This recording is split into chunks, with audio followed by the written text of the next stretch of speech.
Hey everyone, good morning and welcome back to my channel. It's Julie from Living Large on Lifetime, and today it's time for another episode of WWWWJD. What would Weight Watcher Julie do? And yes, although I am a Weight Watchers receptionist and I have been on the Weight Watchers program for about 3 years, I lost 40 pounds. This channel and this episode is in no way endorsed by or affiliated with Weight Watchers. This is my personal channel and my personal opinion. So let's jump right into the questions. You guys have some great ones as always for me this week. The first question is from Barbara Kwiatek. I'm probably saying your name wrong, Barbara. I totally apologize. So Barbara says, speaking of oats and grits, I have always had this question. If it says 1/2 cup serving of uncooked oats is 4 points, is it the same points after it's cooked? Because it expands after it's cooked to more than the serving size of 1/2 cup. Do I measure and count points before or after it is cooked? Barbara, that's a great question, and I'll tell you, I always measure and track my points before I cook things like oatmeal and grits, and that's exactly the reason why, is what you said, is because it expands after it cooks. So number one, I feel like the most accurate way to get a correct reflection of the amount that you're going to be eating is to weigh it before, and weigh it, track it, measure it, whatever you're going to do, count the points before it's cooked. And that's because number one, cooking times can vary. Cooking for more time or less time is going to change the volume of the food and therefore affect how much you're eating. If you cook, say, rice or pasta for less time, it's more condensed, it's smaller, it doesn't puff up as much. And conversely, if you cook any of these items, rice, pasta, grits, oatmeal, if you cook them longer, they expand more, so there's going to be more of the food itself per volume. So cooking times can vary, and that's going to affect how much you actually end up with in the long run. And then also cooking ingredients can vary. A lot of people add a lot of different things when they're cooking these things up. So even if you're not adding any pointed ingredients, for example, when I make grits, I add all 0-point ingredients. Chicken broth, a little bit of sour cream, and a little bit of cheese. All 0-point ingredients. But even if you're adding 0-point ingredients, depending on what and how much you add and how much they cook down or puff up when you make the item, it's still going to skew the amount of oatmeal or the amount of grits that makes up that 1/2 cup. So cooking ingredients can vary widely. Another reason why I measure just the pure product, the pure oatmeal or the pure grits, before I cook it. So measure and track. And then also, here's a tip that I learned ages ago, which I actually use for oatmeal, and it probably works for grits. It may work for pasta, but you're gonna get soggy pasta. Anyway, I learned that if you add a little more fluid and you cook a little bit longer to the same amount, the same 1/2 cup of oatmeal, you're gonna get actually more oatmeal to eat. So I actually use that tip because I want to eat as much as possible. So when I cook oatmeal, I use a 1/4 cup of oatmeal. It is 2 smart points, and to that I add, let's see, a 1/2 cup of almond milk for 0 smart points, and a 1/3 cup of water for 0 smart points. I add the 1/3 cup of water because I want the oatmeal to absorb as much as possible and get as big as possible. So yes, you do have to cook it a little bit longer in the microwave, and yes, the consistency might be a little different than what you're used to, because it's going to be, I feel like it's creamier, you get less individual oatmeal kind of grains. So if you don't like it that way, you're not gonna like that method. But it's just a prime example of how very different the oatmeal, the grits, the pasta, the rice, it's all very different after you cook it. So I do know that Lisa from Living Large, sorry Lisa from Lisa's Country Kitchen, she cooks her oatmeal after, or she tracks her, I do know that Lisa from Lisa's Country Kitchen actually tracks and counts points for her grits after she's cooked it. So I don't know what the reasoning is behind that. You can go over to her channel and ask Lisa, but Yeah, I've always wondered too, because I just feel like it's most accurate to measure it before it's cooked, track it before it's cooked, weigh it before it's cooked, all of that. And then once you know you've got it cooked up, then you know all of that is yours. And you know what, it could be, it just hit me, Lisa probably measures it after it's cooked because she may be cooking more than one serving, so she's probably cooking a few servings for herself and her husband. So when I cook oatmeal, it's just me. When I cook grits, if I'm doing more than one serving, I'll do a 1/4 cup for me, a 1/4 cup for my husband, a 1/4 cup for my mother-in-law, and then I divide the final result by 3. So, but I still count the 1/4 cup and track it before I cook it. So I hope that helps, Barbara. That was a really good question, actually. So very, very good question. Okay, Pam M asks, if you had to purchase only one of the following, which would it be? Instapot, air fryer, or a slow cooker? Oh, and I was just informed by Angela My Life, it's not really an Instapot. That's like saying Xerox. It's actually called a pressure cooker. Thanks, Angela. I didn't know that. So Pam, back to your question. Pressure cooker, air fryer, or slow cooker? Hands down, I would recommend an air fryer. And that's because it seems like you can cook almost anything in an air fryer. That's what it feels like. We have an air fryer now. So blessed to have that. And it sits on top of our counter. It's so super easy to pop it on, pull the basket out, cook your food, go about whatever you're doing, and before you know it, it's done. It's actually really fast too. So I feel like the air fryer is just really, really convenient and really fast. I don't like to cook and I don't like to spend a lot of time in the kitchen, so I'm actually really enjoying the air fryer. And I feel like you can cook anything in the air fryer that you would either cook in the oven or in a regular fat fryer, a deep fryer. And sometimes things that you can cook in the microwave too. I feel like it's easier than turning on the oven for things that you want to put in the oven. It takes less fat, as in almost 0 fat, than you would use in a deep fryer. And if you're using the air fryer instead of a microwave, you're going to get more of a crispier outside instead of, you know, microwave can be either soggy or kind of chewy. So I love the air fryer. The only thing that I don't like and I would change about my air fryer is I wish it had a bigger basket, because we do end up, if we're cooking for all 3 of us, we do end up doing things in 2 batches, and I would rather just be able to have a little bit bigger basket so that I can cook more items at one time. But that's the only thing. Actually, I love it. So we actually just were blessed to have a pressure cooker as well. So I've actually only used the pressure cooker once. It was super, super easy. The one thing I was disappointed with was that it does take extra time to both pressurize in the beginning and then depressurize at the end. You can do a quick depressurization. I don't know if that's the proper term, but still it takes time to like pressurize at the beginning. But that would still be my second choice, because even though it takes this extra time, it still saves so much time over using an actual slow cooker. So I'm excited. Eddie's used the pressure cooker once as well, and I believe he's using it again tonight for chili. So I think we both need to get a little more experience on the pressure cooker, and then I would be able to give a better opinion. But so far I do really like it, and that would be my second choice. The slow cooker is my third choice out of that list. I'm not a huge fan of the slow cooker because I feel like everything that I cook is like mushy. I feel like slow cooker food has one consistency, so I have just never been a huge fan.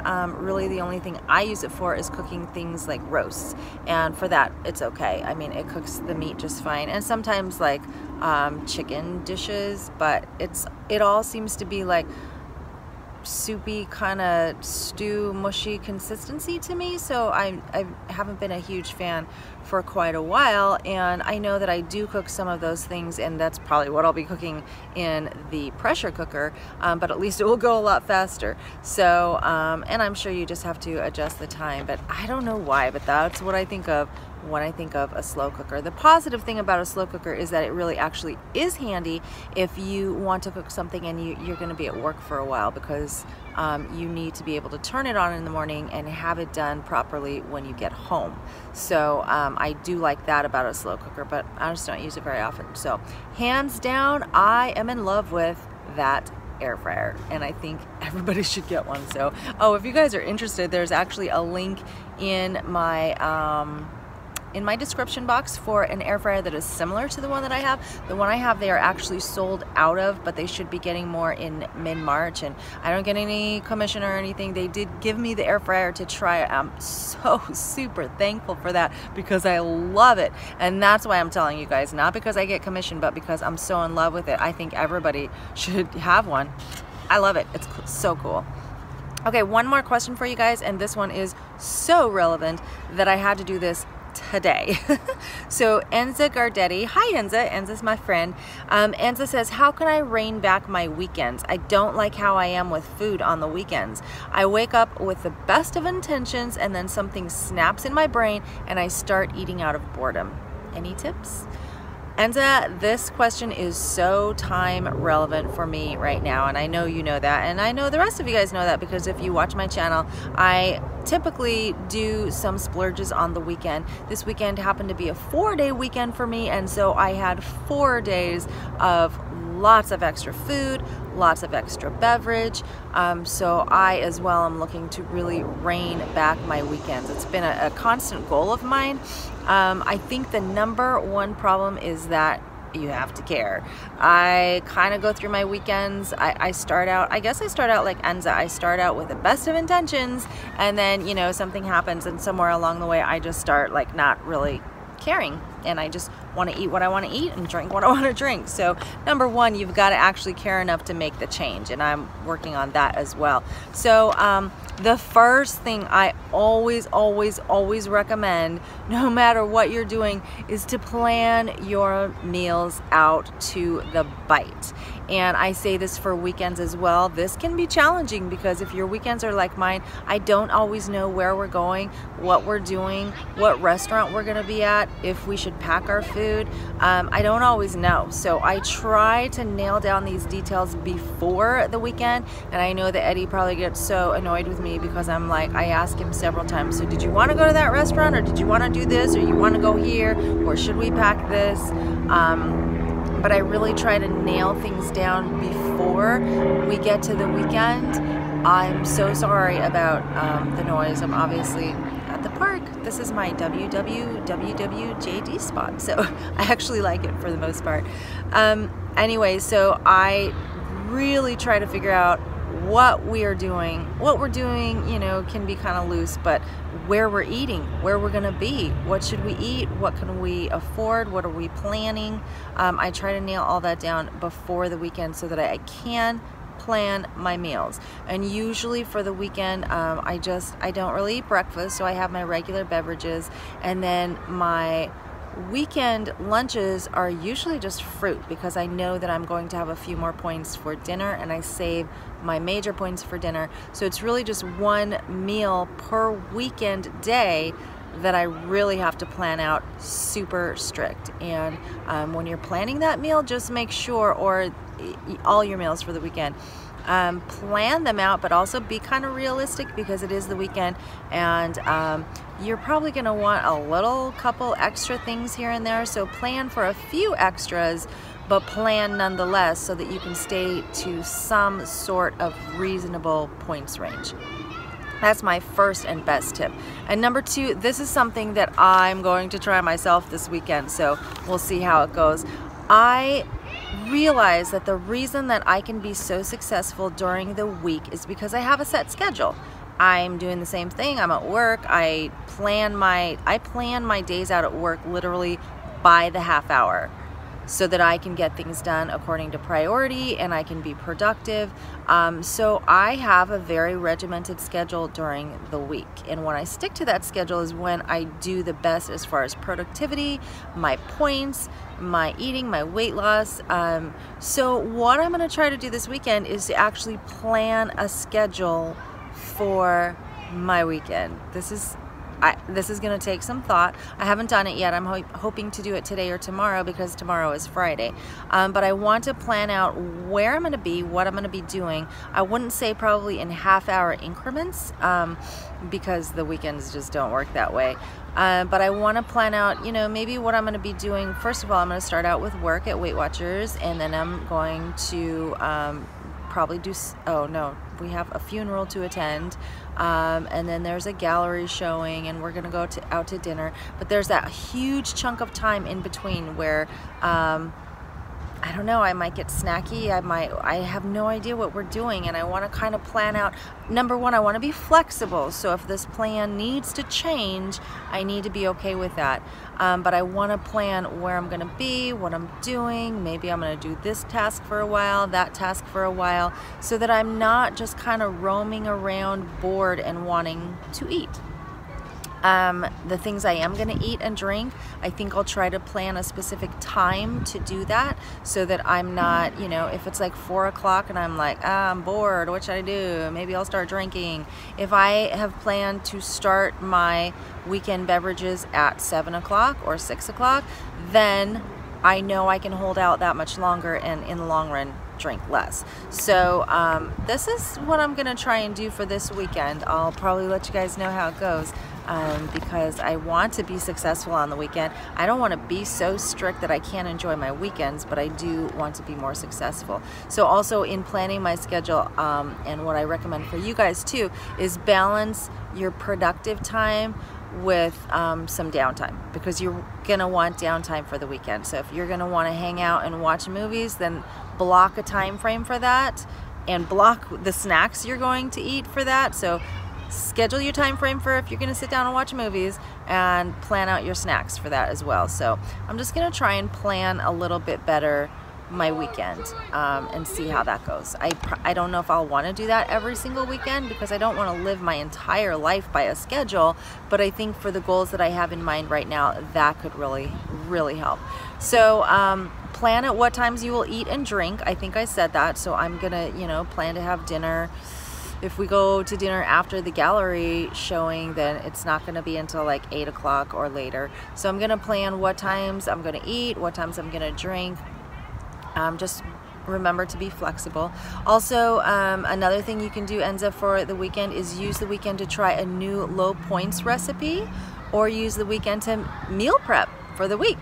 So that's going to kill some time for you, make you less bored, and totally set you up for success too. And you may find a new low points recipe that you love.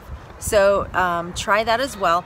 Angela, my life, she's full of good advice today. Angela said, stop looking at the weekends as a chance to splurge on food or drink, and look at it as an opportunity to splurge on experiences.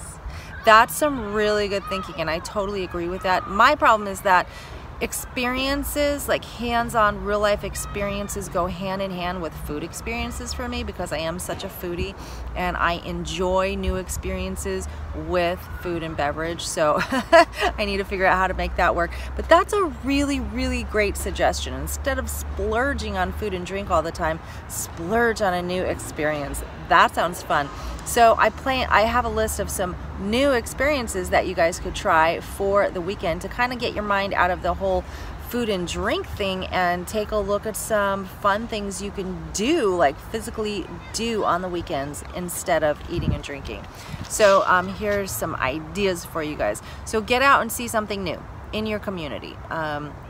There's probably events or parks or neighborhoods. There's got to be something new that you can get out and take a look at. If you're in the country, go for a long drive. If you're in the country, go for a hike, go for a walk. Wherever you are, go for a walk and try to see something new. Explore a new museum, or a museum that you haven't been to in ages. Walk a new park and bring a points-friendly picnic to enjoy. That sounds fun to me. Visit the zoo. We are just actually exploring the zoo and finding out how much fun that can be. It's fun to wander around and spend some relaxing time at the zoo. Go to a movie, a concert, or a play. So many small towns have little productions that the community puts on. There's movies that you can go to. In the summer, there's a lot of concerts in the park, so go check out one of those. Watch for special occasion festivals in your city, like the Tamale Festival, the Garlic Festival, the Petunia Festival. I don't know. A lot of cities have these special events, sometimes in the summer, but sometimes in the spring. Spring is coming up, so watch for these special events in your city. Visit the farmer's market and try at least one new fruit or vegetable, and that could kind of tie in with using the weekend to find a new low points recipe. So visit the farmer's market and wander around and see what there is to see. There's a lot of free samples at the farmer's market, but they're all fruits or vegetables, mostly fruits, I think. So that's kind of fun if you're feeling snacky. Start a completely new hobby and use the weekends to indulge in it. So many hobbies. I'm enjoying my latch hook rug kit right now. Takes a lot of time, but it's a lot of fun. What other hobbies? I don't know. Start a bug collection. I think, yeah, here's one here. Spring is coming, so start a pressed flower collection and use the weekends to find new additions. You can gather flowers and smash them in between books and just let them dry, and then you can mount them, put them in a scrapbook, do all kinds of things with them later. But you can incorporate taking a hike or a walk to find your new flower additions. So that would be something fun to do. Visit the library and start reading real books again. Ooh, that's a good one. I love books. Or start a book club with your friends and you guys can meet on the weekends. You could even meet in the morning for coffee and fruit. That would be healthy. And one more, try a new sport, maybe some rollerblading or outdoor bike riding with your family. A lot of times you can find rollerblades or used bikes at yard sales for really, really cheap. So those are just some of my suggestions for how we together can recreate our weekends. Just plan, and then maybe find some new stuff to do.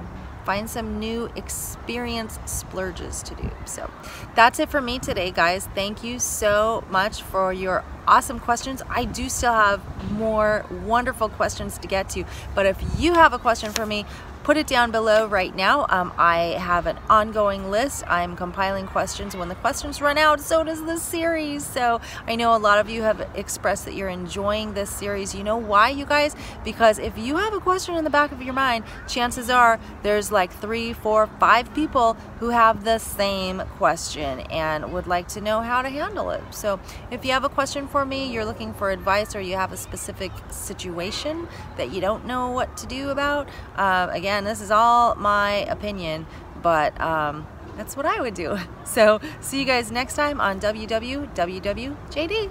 Bye.